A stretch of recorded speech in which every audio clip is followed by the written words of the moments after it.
to it. I don't put my T-square on the line, and I put my pencil through because that doesn't accommodate the thickness of the pencil. So I put the pencil on first, move the T-square to it, and then you have to keep your hand, the angle of your hand constant. If I start here like this and then go like that, I've just changed the angle of my pencil, and so that line is going to look straight, but it's not going to be straight. So I want to keep the angle of my hand constant, which means I have to kind of be conscious about like making the adjustments over in this part of my arm, not in my wrist. So there's a construction line. It's there, I can see it, but I can also ignore it. And there's another one. And there's another one.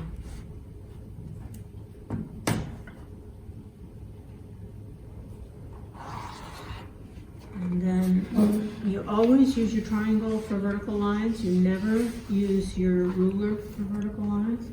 And you never, ever do this. Because I can probably guarantee you that none of these boards are actually really square. They're actually really 90 degrees. So you always use your T-square for your horizontals and your triangle for your verticals. This is a triangle that Amazon broke for me, so no one would steal it. It looks like it's glowing. I know, it's cool. I thought, well, I'm gonna have like, because every semester I end up having to buy a T-square or a triangle, and then I loan it to somebody, and then they never see it again, and then I don't have one, and I'm using one of those little 6-inch ones from the drawer, and so I thought, well, I'm gonna just, no one will be able to say, no, that was my triangle.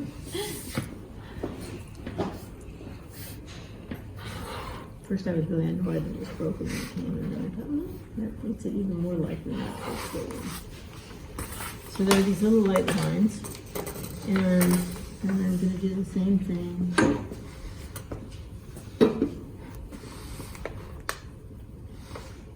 The windows.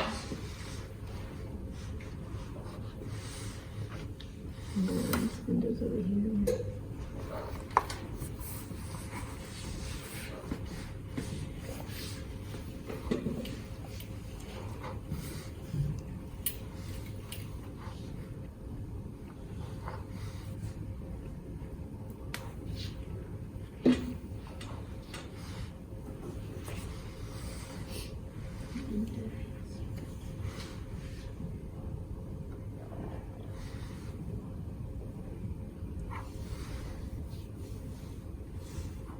So your construction lines go past whatever, it's like, you don't know where they start and stop. You just draw what the range the thing is in, and then you just use the part that falls in between. So here are my window frames.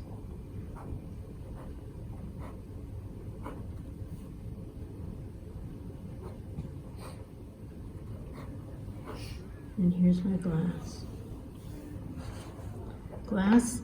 The window frames are cut, and the glass is cut. And the glass is shown as 2 lines because it's cut. And typically we'll make all the lines that are solid things that have been cut with a heavy line. And then, so now that I've laid those all out with my 4H construction lines,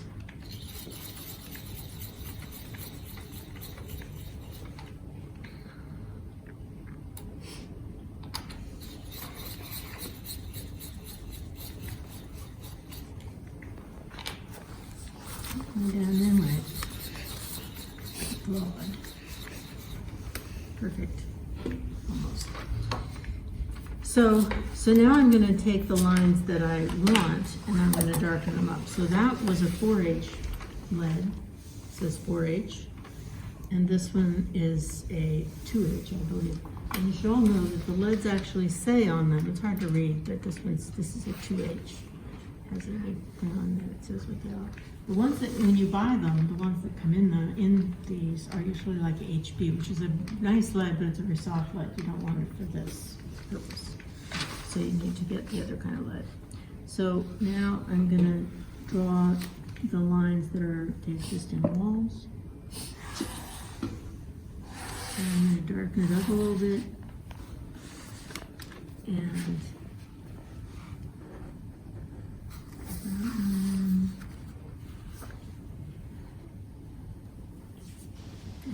the frames are cut, so they get dark. The walls are dark.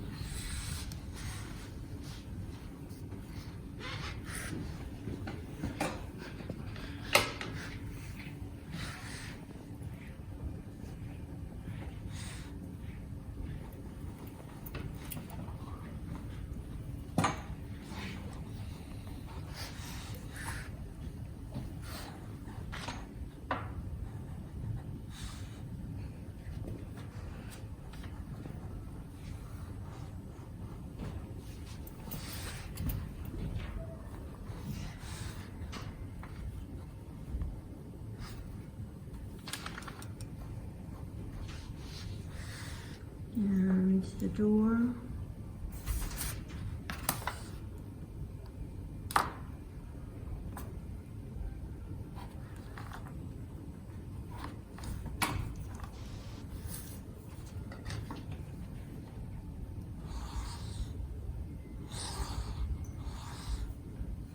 So go over it a couple times. And it's sort of a, it's a skill that you have to learn to make the lines consistent weight. But it's really important that they be consistent, because if they aren't consistent, if these two lines are supposed to be part of the same thing, they're both part of the wall. If they're different lines, if one's light and one's dark, they don't look like they're part of the same thing. So you want to work towards having really consistent lines. It takes a while. You got to keep working at it.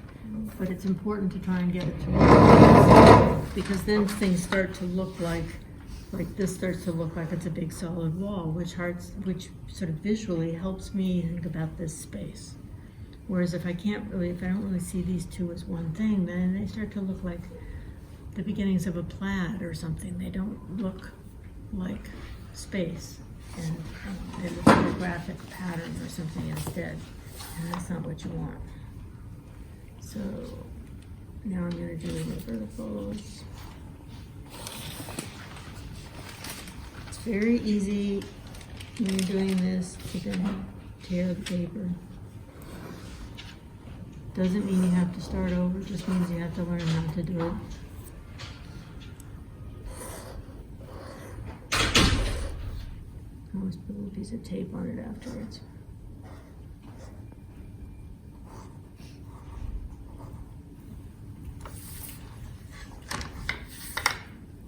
So now these are the frames, the part of the frames on the side. So they're cut, so they're dark.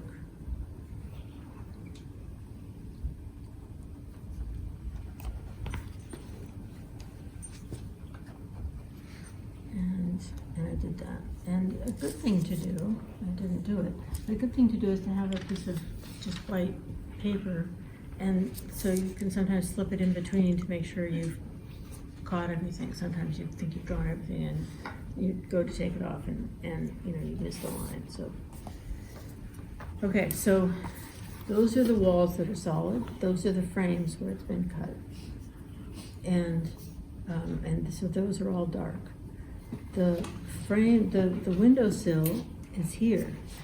The wall below, like this is an opening in the wall. At the bottom of the wall of that opening, there's an edge. So we're looking down, we've cut through the window, we're looking down, we see the edge of the wall below. So those lines need to be dark, but they're not as dark because they're lines that are behind, they're not, or beyond, they're edges, they're not a solid thing. So I'm going to go back to my 4H, I'm going to draw them with my 4H, but I'm going to darken them up a little bit. So that's my, can somebody grab that piece of that paper?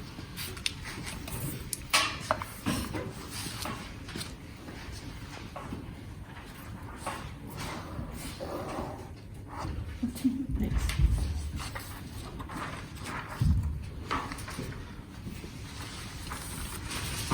So those lines there represent the windowsill. They're the edges of the wall below. That make sense, everybody? Mhm. Does that make sense? Now there's the edge of the frame below, because that frame goes across the top, down the sides, and across the bottom. So we're cutting through it over here, so it's solid here and here. But down there, we're looking at the edges of it. So those edges need to get darker, but again, they're gonna be like the sill, they're edges that are beyond, so we don't make them so dark that they look like they've been cut.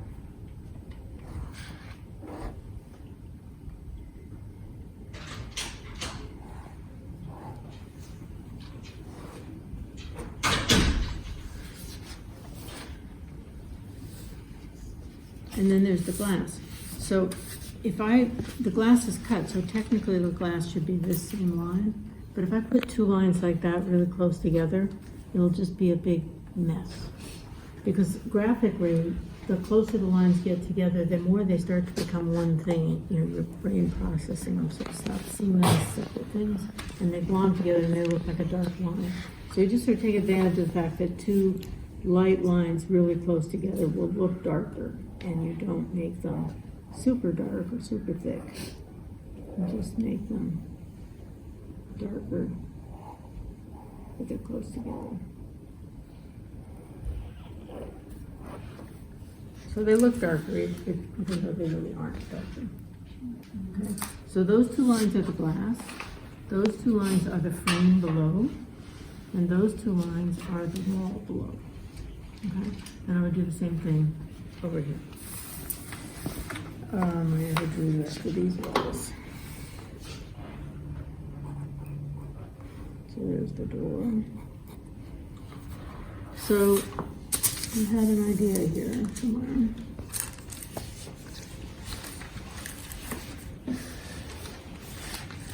So I think the idea was that this whole area here is the living area, and there's a stair going up here, and a loft somewhere around in here to somewhere over here, sort of like that.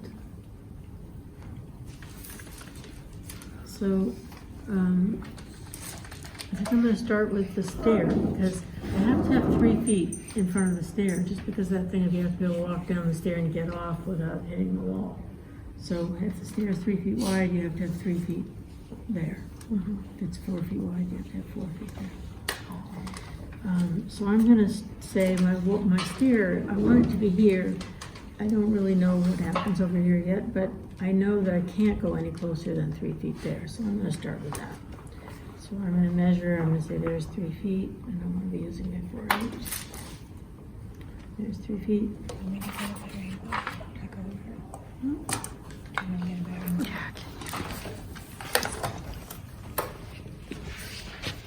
Construction line, 3 feet this way, another construction line. So now, does anybody remember how big the stair was? 9 foot something? 10 foot, 10, 8, okay. So 10 feet 8. So here's 6. There's half of that, that's 9, so 8 is 1 less than that. So 10 foot 8. So that's the top of my stair. And then I have a kitchen wrapping around, what's upstairs? I have a kitchen over here. So this is 2 feet this way. And 2 feet this way. So 2 feet is a standard cabinet depth, counter depth for kitchens, and it's perfectly adequate. It's cheaper, takes up less room, but I have come to be fond of a 2 foot 4 inch counter, because then there's room to have stuff in the back, like appliances or whatever, and you still have room to work. And even in a small space, I find it is good because it makes it so the counter is more effective. It's more of it's useful than if it's not. So I sometimes make it 2'4", but the rules are that it's 2 foot. So I want to get a stair under here. This is where my top of my stairs are. This is a little trick that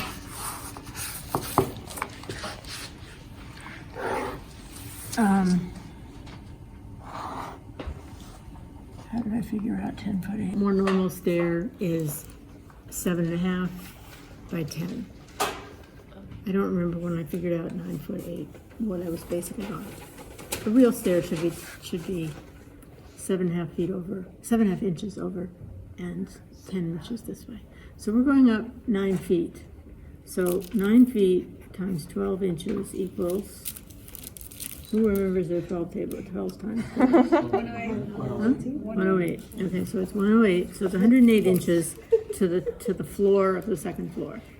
So we need to divide that by 7.5. So somebody divide 108 by 7.5.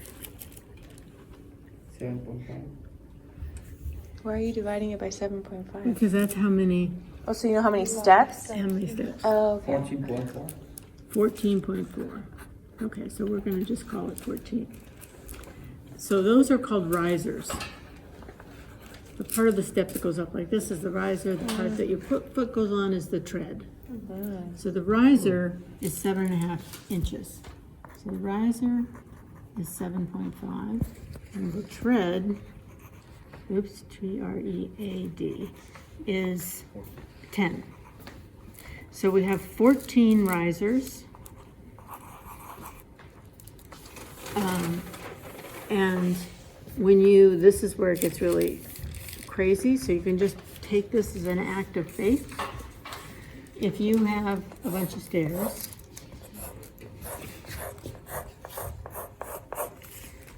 those are where the risers are. Those are the treads. So that's where you put your foot, this is where you go up. That's where you put your foot, this is where you go up. Up, over, up, over, up, over, up, over, right? So riser and tread. So the tread is here. Here's the tread, there's the riser. So this is 10 inches and that's 7.5 inches. So if I have 1, 2, 3, 4, 5, 6, 7, 8 risers, which is just what I drew, there's nothing magical about it, but it's 8 risers. I have 1, 2, 3, 4, 5, 6, 7 treads. Okay? So you always have one more riser than you have tread. Okay? So if I have 14 risers, I need 13 treads. 13 times 10 inches is 130 inches. And now we need to divide 130 by 12. Somebody? 100 and what? 130 divided by 12. 10.8. 10.8. That's what we have. It's actually 10.8. It's not the same as 10 foot 8, but it's close enough. So we'll just say 10 feet 8 inches. Okay, so the whole stair is 10 feet 8 inches. And that's what I drew. But now I need to figure out the stairs. Now I could measure 10 and 10 and 10 and 10 and 10 and 10. It's very hard to do that accurately. By the time I get to the end, that last one's going to be 7 or 11 or something because it's so tiny and the thickness of the pencil will add up. So a better way to do that is to say I want to divide this into 13 treads. And so I have a parallel line here and a parallel line here. Ideally, I would put a ruler on here and it would be 13 here and I could just mark it. But it isn't because it's not foot, it's not feet, it's 10 inches. So what I do is I swing this around until one end is at 0 and the other end is at 13. Like if it came out 13 here, that'd be great, but it doesn't. So just keep moving it till it does. So it's 0 over here, and it's 13 here on this line. And then I just mark each increment. Oh,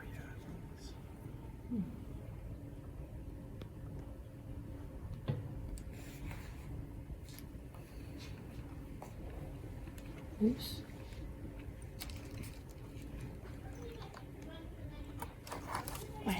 So I have those little marks. And each one of those represents 10 inches. And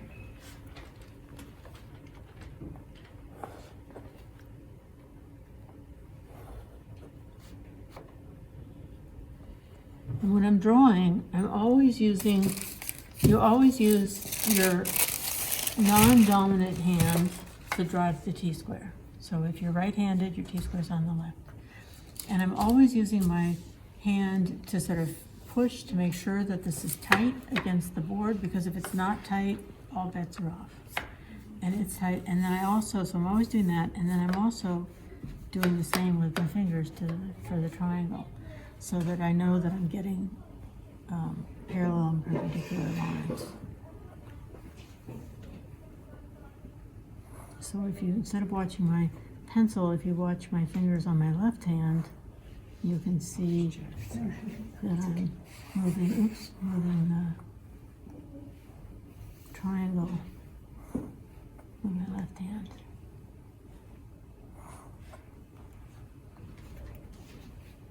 Okay, so at some point now, these stairs are getting to be over my head. They aren't really on the first floor anymore. They're upstairs. Efren, I would like you to at least pretend to be interested. Makes me feel better about coming here and exposing myself to a potentially life-ending virus. So at some point, and we don't know exactly where, it's overhead. So here we're looking at the stairs that we're going to step on, and over here we're starting to look at the space underneath there. And so you just do this funny thing, you draw a line like this, and you make a jagged line like that, and that means that's a break. That just means that something changed through here. And now I'm underneath the stair. Here I'm looking down on top of the stair, and here I'm underneath the stair. And so I see what's underneath the stair. So if the stair was storage, I would see a wall going around here with a door, so I could get into the storage. Or if the stair were an open stair, maybe it's got a little couch built underneath, or maybe the day bed is underneath. So then there would be a wall here someplace, like if there was a day bed, maybe, so these treads won't show. Maybe there would be a wall that goes like this.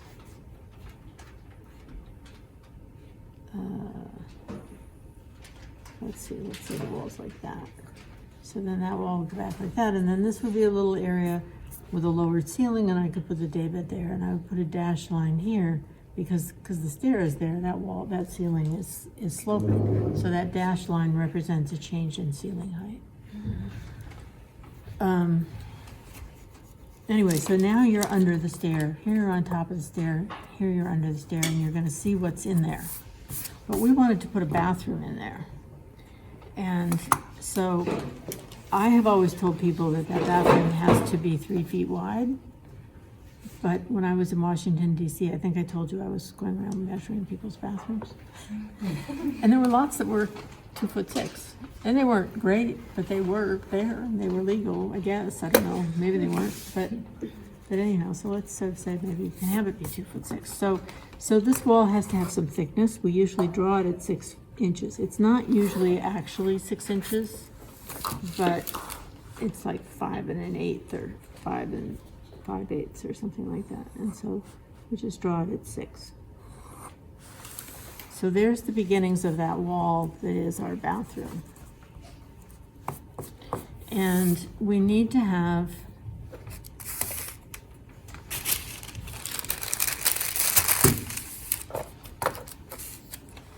say this is, now I'm going to start looking at the stair from the side. So this is the floor right here, and this is the first step up, right? And it goes up to 9 feet.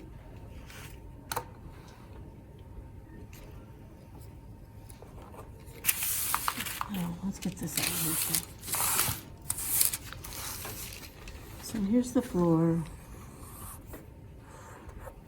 Here's the first step up, something like that. And it goes up to 9 feet, which is there. And that happens at this point here.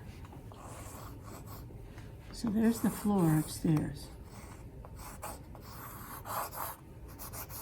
Okay, so the stairs are going blah, blah, blah, blah, blah, blah, up to there. You know, over this much, up, over, so we need to have about, you need to have about 6'6", 6'8", something like that, at the front end of the toilet. You don't have to have full headroom over the toilet or on the seat, above the seat, because people aren't supposed to stand on the toilet. So What about guys? they don't stand on the toilet. That's true. They stand up in front of the toilet, hopefully. If they want to stand up on the toilet, If they there's go- a spider in there, then you're going to stand on the toilet. No. if they want to stand on the toilet, they have to go somewhere else. Am I supposed to do that? So I'm going to look for, here's 6'8", which I'm sure is an okay height. So at that point, a person could stand up in front of the toilet and still have a little bit, I mean, except for a person who's 6'10", but that's okay. So, and a toilet is about 2'6" this way. So if, let's just take this, let's say this is the underside of the ceiling like that. So here's the point where the ceiling in the room becomes less than 6'8", where this line intersects the 6'8" line. Can you even see? Yeah, okay. So that's 6'8". And so at that point, there's enough room for a person to stand there. So then you could have, from there, going that way, you could put the toilet, and the toilet takes up 2'6", about. So that would be the back wall, like that. And this is the ceiling. And the toilet comes to about there. So the toilet, I don't know what it looks like, something sort of like that. And there's the person. And then you need some room in front of the sink. Probably nice to have 3 feet in front of the sink, which gets you to there. And then probably nice to have 15 inches or 18 inches or something like that for a sink. So there's the wall of your bathroom. Make sense?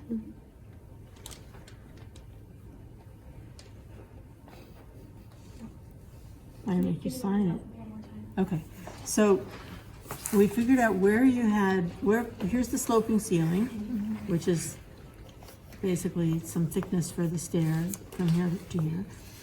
And then we figure out where that is 6'8" high, which I'm saying is headroom because it's like a door height.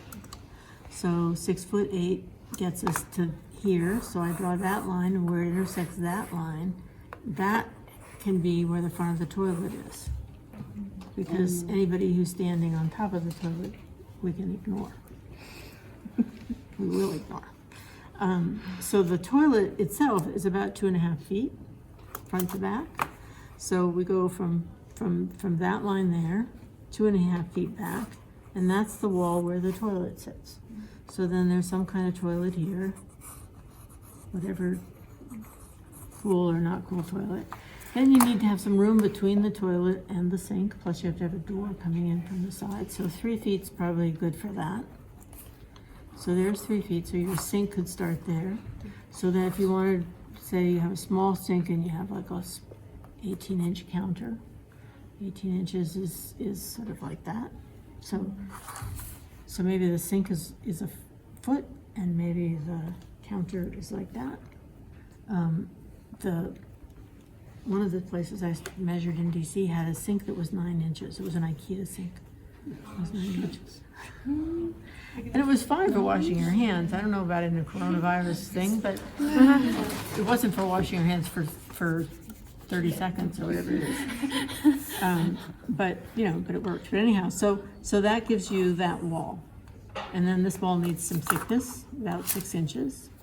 So there's about 6 inches of thickness, okay? So that tells me if my stair starts here,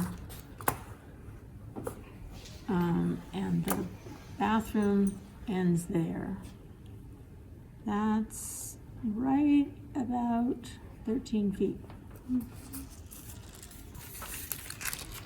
So from there to there is 13, and then I need the thickness of my wall.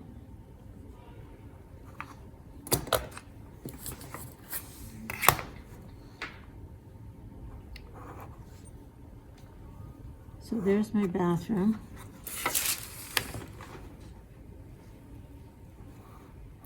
I didn't measure where this other wall is. So I'm going to measure this wall here. From there to there is 6 feet. So 6 feet.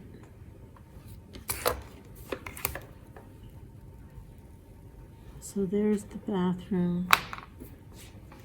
There's the wall that has the toilet on it. And here's the thickness of that wall.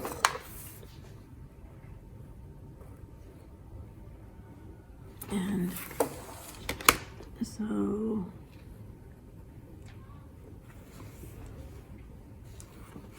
here's the stair going up, and here's underneath starting to be the powder room. Now, I think I thought 18 inches for the sink. So there's 18 inches for the sink. So I'm going to put a sink there, and then I'm going to put a door. Most doors, you want doors to be 3 feet for them to be disabled access, but 2.5 is still legal in a residence. So if we made it 2.5. So there's the door. All right. No, that's too big. That's my sink. Oh, I think I made a little bit of a. Let's see how big the toilet is. Well, it's 2.5. So there's the toilet. So you don't want the door to start before the toilet. So let's start the door here and make the door 2.5 feet wide.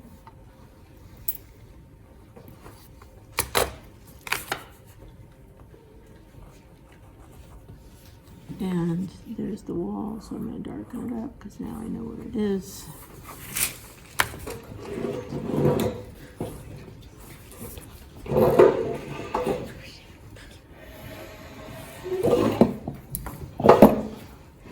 And I don't know what's happening over here, so I'm not going to draw that yet. And it used to be everybody had toilet templates, but we don't have toilet templates anymore because now everything's on the computer, so nobody manufactures them. But you can just sort of make one up. So there's a rectangle, sort of centered in the room. The rectangle's maybe, the tank is maybe 8 or 10 inches wide, something like that. So I'm just going to draw the tank.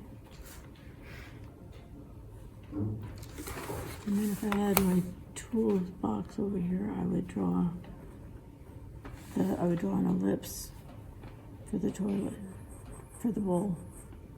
But I don't have my. But you could also just do it with a circle. But it looks kind of funny with a circle. You could also just do it as a rectangle. I'll just do it as a rectangle.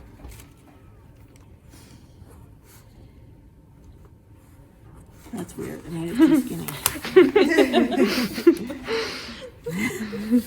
Really don't want to stay on that one. Anyway, you get the idea. And then over here is my counter, or maybe I have just a sink. If I had just a sink, then maybe.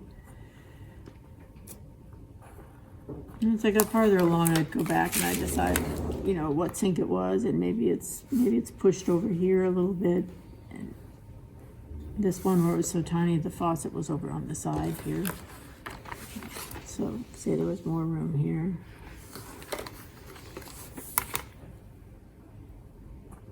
So that could be my my sink, my counter. Maybe it's not a counter, maybe it's just a sink on the wall. And there's the bathroom. So then I need a door. Probably, you don't want a door that swings in, because this door swings in, the door's there, then you have to stand over here, and then you have to close the door, and then you can move into the space. It's too small a space to have the door swing in. So you would have the door swing out, or you could have a pocket door. So if the space of the door opening is 2.5 feet, then the door is going to be 2.5 feet. And the door is usually mounted not quite at the corner, but near the corner.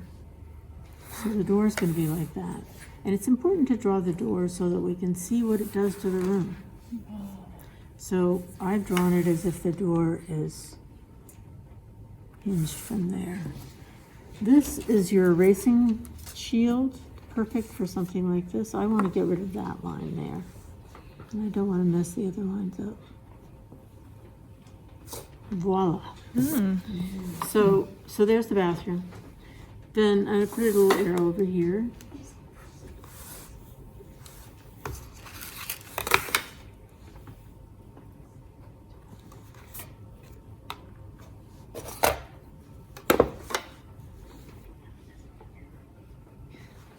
And I'm going to write up. All right, back to this. So I have a counter. I'm just not going to worry about the design here. I'm going to just assume that the whole thing is the kitchen. So the counter is going to come around here. I'm going to have, this is the dining table here, so probably I don't want the, maybe I want the counter to come as far as the window. I like having a sink in front of the window, a window in front of the sink, because I find washing the dishes unappealing at best. And so if I have at least a window to look out of, I'm happier. So my kitchen sink is 17 by 28. So that's that big. And this would be a perfect time for a construction line.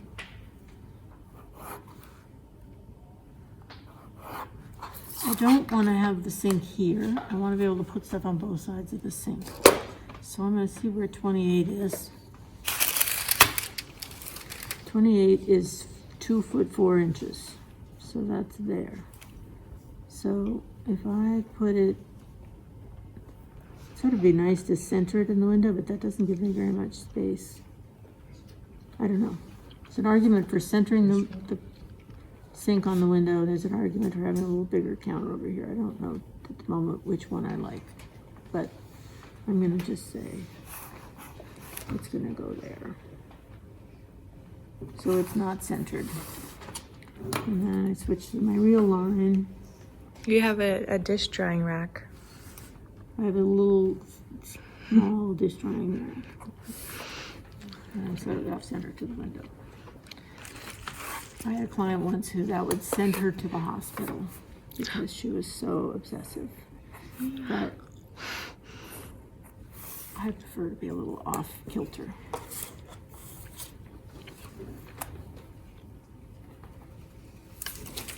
So there's that. Then I would probably put the fridge down here, because the fridge is a high thing. If I put it out in here someplace, it kind of cuts the kitchen into 2 rooms.